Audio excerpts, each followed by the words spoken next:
الرحمن الرحیم۔ السلام علیکم جی، آپ کا حکیم مبارک علی۔ اس ویڈیو میں ہم بات کریں گے علم طب کی، اور موضوع ہے امراض معدہ، بدہضمی، قبض، متلی کا آنا، قے آنا، کمر درد اور پیشاب کی کثرت۔ یہ جو امراض اوپر میں نے بیان کیے ہیں یہ تمام معدہ کی خرابی سے تعلق رکھتے ہیں، اور ان 7 بیماریوں میں سے کوئی نہ کوئی بیماری ہر شخص کو ہے۔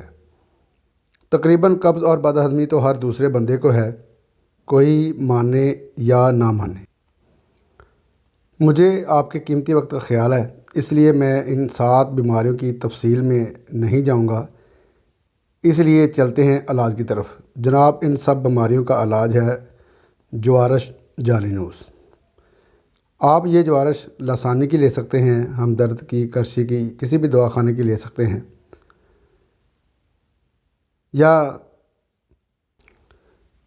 تو بات ہو رہی تھی کہ آپ یہ جوارش لسانی کی لے سکتے ہیں یا کسی بھی دواخانہ کی، مثلا کرشی ہے، ہمدرد ہے، یا کوئی اور دواخانہ اس کا کسی بھی دواخانے کی استعمال کر سکتے ہیں، یا خود بھی بنا سکتے ہیں۔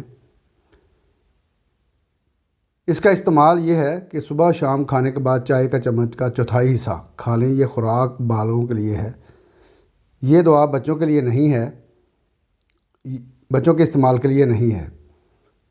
یا آپ اس کو خریدیں اور اس کے لیبل پر دی گئی ہدایت کے مطابق اس کو استعمال میں لائیں۔ اگر آرام نہ آئے تو اپنے حکیم سے مشورہ کریں۔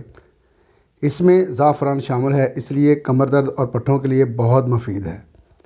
انشاءاللہ اللہ کریم کی ذات آپ کو شفا دے گی۔ هو الشافی، آپ کا حکیم مبارک علی۔ السلام علیکم ورحمۃ اللہ وبرکاتہ۔